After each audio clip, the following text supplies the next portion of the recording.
bọc đầu kia lẻng hôm nay cái đảo Pathum cả lên được tôi vàng tiền và in chu bia ô là khăn cái số na so và pin đằng tôi máu tết tiền cái đã thì hiện ngầu như pa cái pa hiện lộ má chuan helai Pathum cái đã plan hoa khá anh xuân thấy ta em biết pani chung là tiệt đó vàng nên nọc sặc vị xuống đâu hiện nghe ni ăn đòn ni pakhat thấy tiệt cái chỗ ăn lung lên đâu nghe mình chỗ ấy tụm ni là mà sẽ đặt lên chỗ ấy ăn lung lên về đâu nhỉ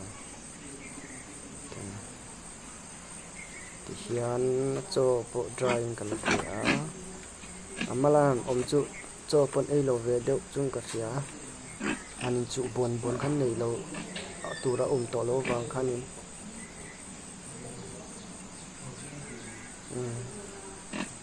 ti hian khua har ve dewa asela ziang chak lampanga hin heng ho an hura nawon nei turot bi ka tan helai chak le na hi an salenga an huna nawon nei an nan bi